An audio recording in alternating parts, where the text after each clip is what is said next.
La parole est à Monsieur Bruno Milienne pour le groupe démocrate. Merci Madame la Présidente. Ma question s'adresse à Monsieur le ministre du Travail et du Plein Emploi et de l'Insertion. Monsieur le ministre, promulguée depuis bientôt 2 mois, la réforme des retraites est pleinement engagée par les services de l'État avec la sortie des premiers décrets début juin. Au-delà de la mesure d'âge, cette réforme permettra de remettre plus de justice sociale dans notre régime de retraite en revalorisant les plus petites retraites et en réduisant le nombre d'années de cotisation pour les carrières longues. Nous l'avons vu depuis 6 mois et encore hier, le débat public sur cette réforme a trop souvent été pollué par des fausses informations et des raccourcis qui ont pu induire certains de nos concitoyens en erreur, tant et si bien qu'ils sont aujourd'hui en demande d'une information claire et fiable sur le sujet, comme le montre d'ailleurs la saturation du simulateur de retraite mise à jour hier.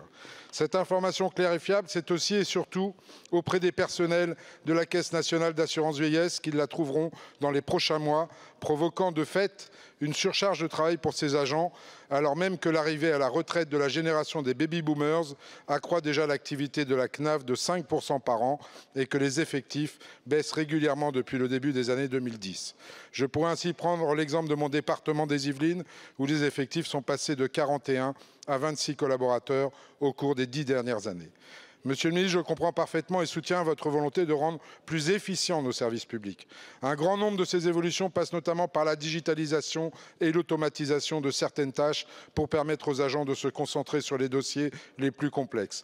Je connais également votre attachement aux conditions de travail des agents publics. Face aux inquiétudes légitimes des personnels de la CNAV, relayées, je le signale, de manière constructive et objective, j'aimerais savoir si un plan spécifique est prévu pour faire face à l'afflux de demandes liées à la réforme des retraites et sur le plus long terme. Quelles sont les garanties que vous pouvez apporter au personnel de la CNAV quant au maintien des bonnes conditions de travail? Je vous remercie. Merci beaucoup, mon cher collègue. La parole est à Madame Carole Grandjean, ministre déléguée chargée de l'enseignement et de la formation professionnelle. Merci Madame la Présidente, Mesdames et Messieurs les députés, Monsieur le député Milienne. Vous interrogez le gouvernement sur l'entrée en vigueur de la réforme des retraites ainsi que les moyens qui y sont mis. Je vous prie d'excuser par ailleurs le ministre du Travail, qui est en déplacement ce jour et qui n'a donc pas pu être avec nous. L'ensemble des services de l'État et des caisses de retraite sont pleinement engagés dans ce chantier.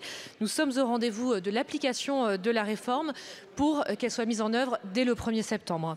Vous l'avez rappelé, les premiers décrets ont été publiés il y a 10 jours maintenant. C'est désormais l'écriture d'autres décrets qui sont en cours, je tiens à le rappeler, ceux des régimes spéciaux, de la pénibilité, des petites pensions, mais aussi de la transition activité-retraite, car au-delà des mesures d'âge, ce sont aussi de nouveaux droits que nous construisons pour nos concitoyens. Vous l'avez souligné, ce chantier mobilise tout particulièrement la Caisse nationale d'assurance vieillesse, la CNAV, qui bénéficie pour cela de moyens supplémentaires. Sans attendre le déploiement de la réforme, nous avons anticipé bien sûr cette question et permis à la Caisse de recruter déjà plus de 200 nouveaux collaborateurs. Nous avons également souhaité accompagner cette transformation en confortant des moyens pour les 5 prochaines années dans le cadre d'une convention d'objectifs et de moyens qui leur donne la possibilité d'avoir une visibilité sur des moyens qu'ils peuvent engager dans la durée. Cette convention d'objectifs et de moyens, elle vient d'être adoptée en conseil d'administration de la CNAV, en incluant bien sûr le dialogue avec les partenaires sociaux, et elle est désormais signée.